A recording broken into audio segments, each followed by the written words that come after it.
Reaction and opinion now from Jamal Abdi, Policy Director for the National Iranian-American Council, joining us from Washington. So, given the pressure Iran is under concerning its nuclear program and the international sanctions that are with it, do you think it would be in the interests of Tehran to be behind an attack like this? I don't know about the interests of Tehran, but I wouldn't necessarily rule out some of the accusations that Tehran was behind this. I think that we have entered a very dangerous cycle of escalation between the U.S., Iran, and Israel. And given the attacks that we've seen inside of Iran against nuclear scientists, some of the sabotage efforts that have apparently been carried out by Israel, honestly, I haven't seen the evidence, but I wouldn't be shocked if Iran was behind this. And I think it's absolutely deplorable when innocent civilians are targeted by terrorist attacks like this, regardless of where it happens or who conducts the attacks. Now, it took Benjamin Netanyahu just 2 hours to blame Tehran for the bombing, saying all signs are pointing to Iran. Do you think that he has grounds for making such a fast conclusion?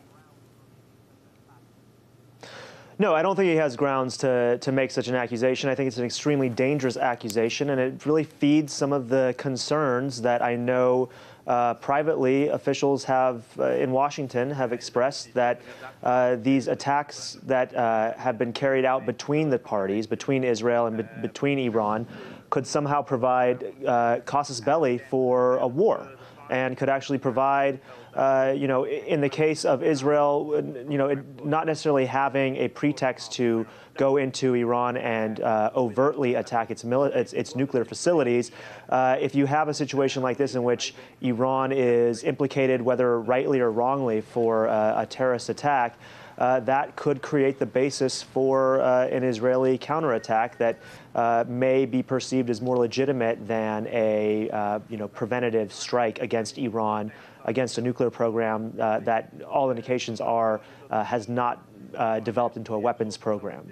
Now, do you think blaming Iran for this attack could be diverting the attention on Netanyahu's part, diverting the attention of the nation from Israel's domestic problems?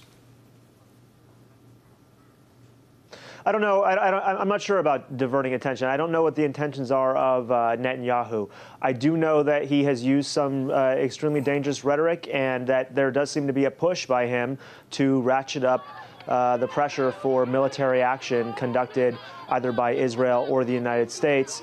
And so, when we have this confrontation between Israel and Iran, this is a strong suit that Netanyahu has politically, the very hard line he has taken against Iran.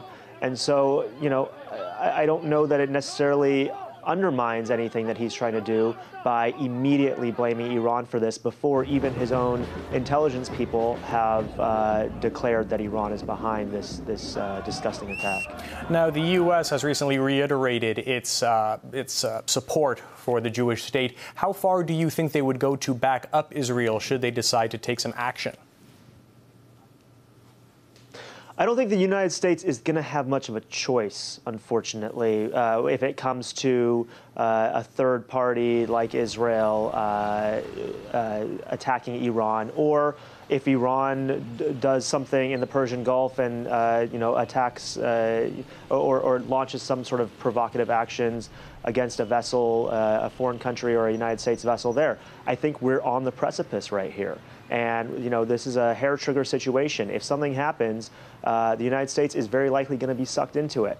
And there are, the Pentagon, there was a leak a couple months ago, a Pentagon simulation in which they found that in the case of Israeli strikes on Iran, immediately you have the United States getting sucked into it. Immediately you have U.S. soldiers getting killed in a counterattack by Iran.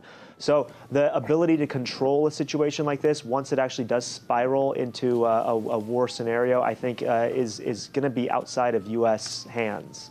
All right. Thanks for your insight, Jamal Abdi, Policy Director for the National Iranian-American Council.